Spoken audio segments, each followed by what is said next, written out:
Rebecca, it's so wonderful to see you again. And it is fantastic to see you again. The last conference we were at together was in Budapest this summer. I know, that was a lot of fun. That's why we're the global totally content marketing chicks. Exactly. Rock and roll. High five. Excellent. So, I haven't seen you for a little while. And you are here to speak for a session, right? Yes, tomorrow. What is that topic about? I'll tell you about mine if you tell me about yours. Sure, no problem. Okay, so global content marketing, a topic we both love. And I've been working on research, interviewing a lot of executives at really big global operations to find out what the pain points are, what the successes are, what the needs are, what the failures are. And I'm here to share some results. What's your topic? Well, before I go in there, you had a book that's just recently published. Is that right? I do have a book that just recently published. All right, what is that? I think I actually ordered it on Amazon. Yes, it is available on Amazon. Thank you for letting me plug my book. It is called Content, the Atomic Particle of Marketing, and it is basically a synthesis of my research from the last 5 years. Wow. So looks at content marketing, content strategy, content's role in paid, owned and earned media, breaking off into topics like native advertising, real-time marketing. So everybody should go out and buy it. So thanks for the plug. Yes, everybody should go out to buy that book. Okay, I am not the only Rebecca author sitting here. Now you tell about your book. Oh, yeah. It's such a niche topic. Don't you think so? Global content marketing, not a lot of people talk about it. Well, I think they should be talking about it. And it's one of the big, first tell the people who are watching this about your book about global content marketing. Yeah. Well, I wrote a book about global content marketing that was published with McGraw-Hill back in 2014. And I was sharing my own experience.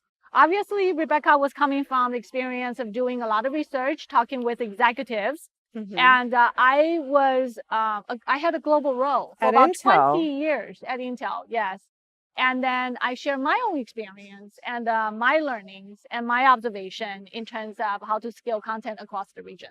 And what are you finding are the biggest pain points? Because now you work with clients and you worked inside of a big brand. So what are you seeing as, give me the 3 biggest challenges in global content marketing.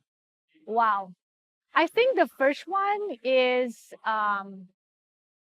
let's define what global is. Okay, good. The global, I think from B2B and also enterprises perspective, is really the headquarters and the local teams working together to create a content marketing plan.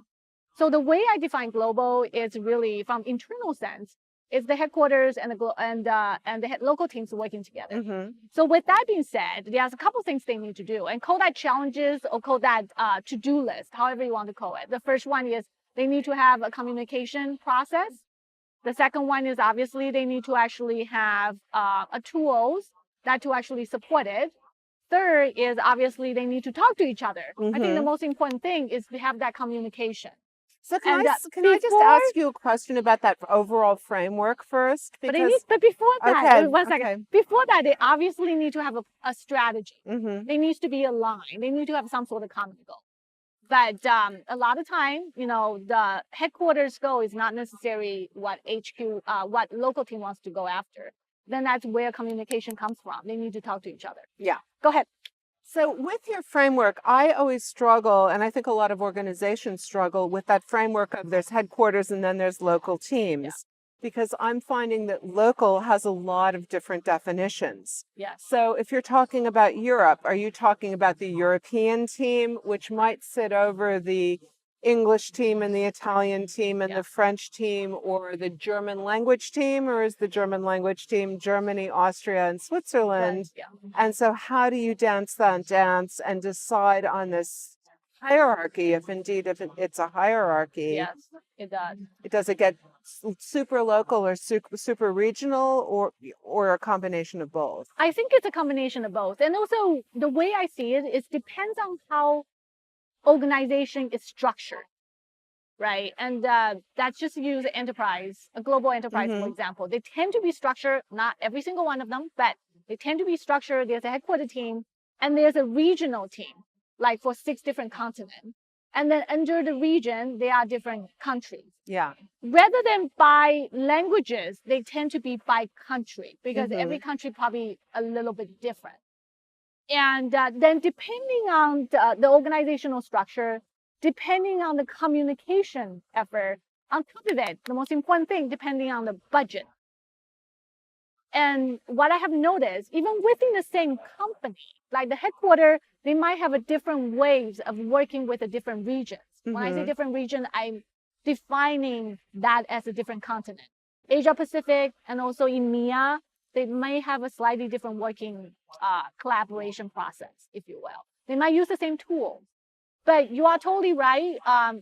Take down to the lowest level, not the lowest, not in any bad way. It's more or less like at the country Mhm. level and language level, how do that work together? From my perspective, it's also depending on the country's needs.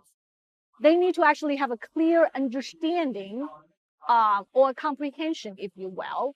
What do they need to serve their customers? Mhm. And having that information and share that information with the headquarters, I call that bottom up. And then, of course, there's always top down Sure. in terms of what headquarters Mhm. they have a vision in terms of what they will produce. Is that helpful? It's very helpful. And, I don't know if you know this, but I was actually a global marketer as well back in the day. I was responsible for global content marketing at Universal Really? Television.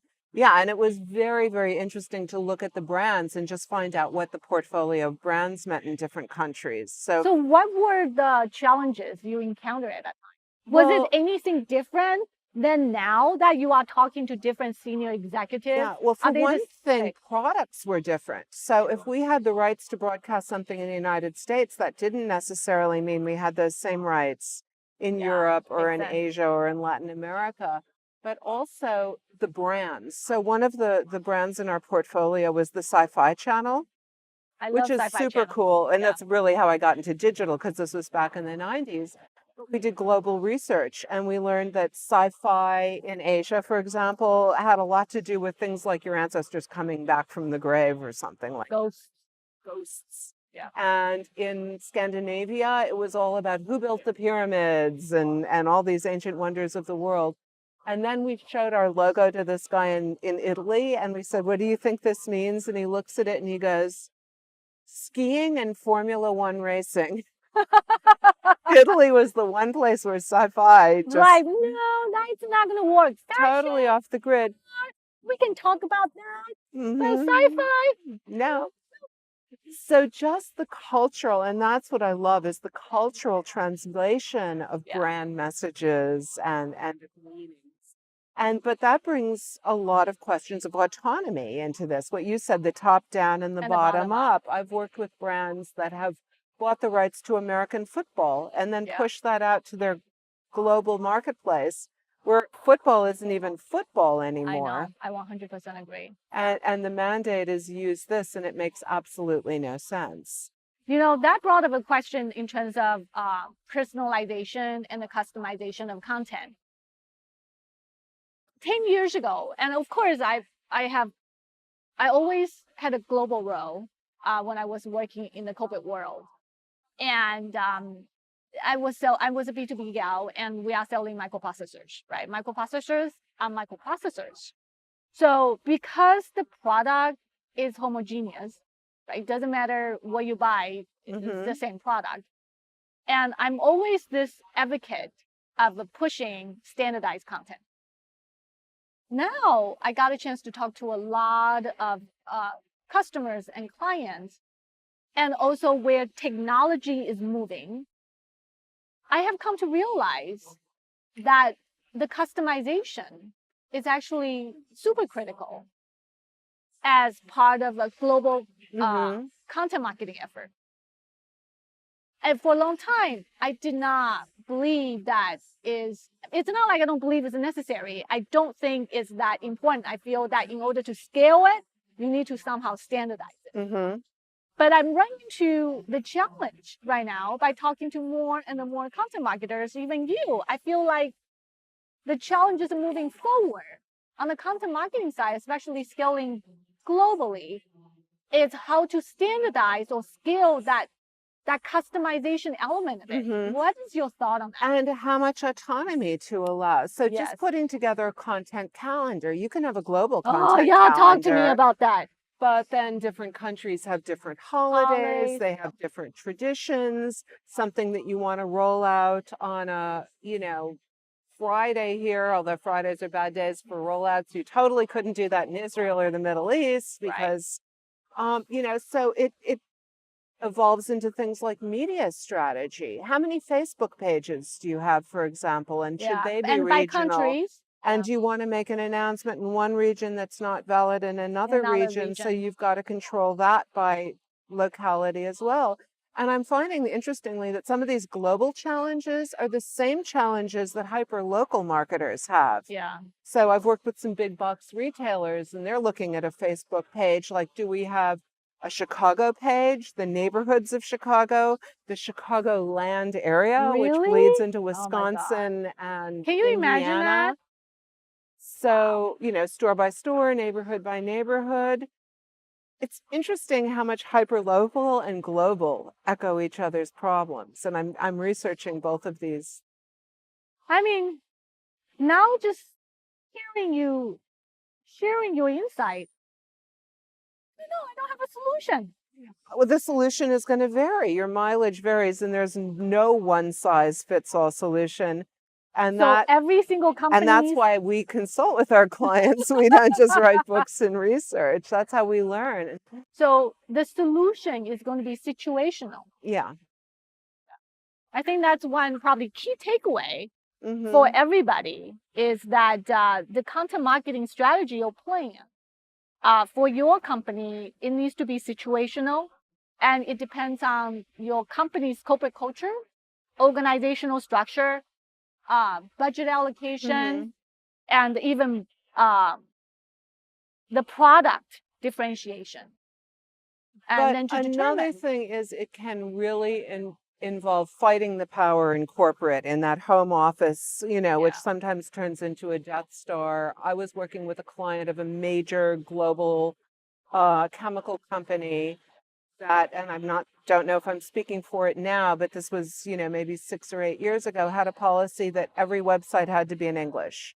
Yeah. And their Asian marketing manager called me one night from Singapore saying, the markets I serve are Singapore, Japan, China, Thailand, Cambodia. Help talk truth to power here, because nobody's even dealing with this language, with this alphabet. Yeah, I hear you. And by the way, alphabets are another challenge. When you want to unify tool sets and you're talking global, not all tool sets can handle multiple languages, multiple alphabets, multiple diacritical marks. And so the tool selection, as well as things like tagging assets so that you can repurpose content across broad groups of people, become very, very complicated. So process development becomes absolutely critical, because if process development isn't aligned, then your entire digital asset management system becomes like a library without a card catalog. Yeah. No, I 100% agree. And one thing I have noticed, even when I was a global marketing manager, when I was looking at my budget, right, and I will take into account of content production, I will take into account a content promotion, but sometimes I will feel short in terms of assigning budget for tools. Yeah. And what I have realized, especially want to scale and talking to different regions, if I don't have the right tools, it's very, very hard to scale. And the right staff, because I find that, the further away and the more remote and the smaller an office is, the less resources they have. So they're not just challenged when it comes to tools, they're challenged because maybe the salesperson is the person responsible for content. They don't have dedicated marketing support people either, or it's dual roles that cut across verticals and silos. And so it's not the most pressing job. I hear you. Yeah. So do you give them budget to outsource? Do you keep it in-house? How much budget is discretionary and can be sent within a very hyper-local market versus a region? Yeah. Never ending story. Yeah. And so many people think it's just translation. Translation, no. It's No, way beyond no, that. no, no, For you and me, no. we Mhm. kind of know that's not the case. Do you think it has a lot to do with having had global experience? So you're not a native born American. No. I am, but I've spent a substantial portion of my In career Europe, and you in speak Europe, and I German speak other fluently. languages, as do Yeah. you. So do you think that is something that helps inform this cultural and linguistic and sensitivity to global content strategy? I think that might play some into it. I think there's probably a couple of reasons. Our own experience Mm-hmm. and upbringing does help. And another thing is the sensitivities, obviously to different cultures, right? And you live abroad for a good number of years, and I was not born here, and then Mm-hmm. came to the States. So I think that does play into it. But having a job that was global and working with 5 or 6 different continents Mm-hmm. simultaneously, that also opened my eyes. So I would say, yeah, upbringing does help, but having that experience working with different countries and different regions, or having the experience living abroad, it does provide that empathy, Mm-hmm. that you understand that on the ground or local level, there are people, they are not struggling in terms of financially, but they are struggling getting getting the messages out, or trying to ramp up their campaigns. It does require a lot of help, just like you said. And it requires a lot of trust. Yeah. You know, if something is in an Asian language, none of which I can speak or read, I have to be able to rely on colleagues to translate culturally as well as linguistically a true. message and run with it without micromanaging it, because I can't micromanage You it. can. You can. Yeah. You actually have to trust them. And I think that trust needs to be built through communications, collaborations, and also a set of tools and process to help them. So you, like me, speak all over the world on content marketing and content strategy. I've been very fortunate. Yes, as have I. And sometimes we get to do it in the same Together? place at the same time and have people to go out for dinner with. Are you finding a big disparance in the levels of content marketing maturity in your travels? Yes, I sense that. Even you think that both of us live in the States and we are at the content marketing world, and we look around, we feel like the US might be ahead. But it really depends, right? Mm-hmm. Depending on the clients, depending on the size of the companies, and also the industries. Mm-hmm. Yeah, when I travel abroad, did you feel the difference between the developed country and the emerging country? The content marketing maturity obviously is different, but at the same time, they might be doing content marketing, but they don't content Marketing, yes.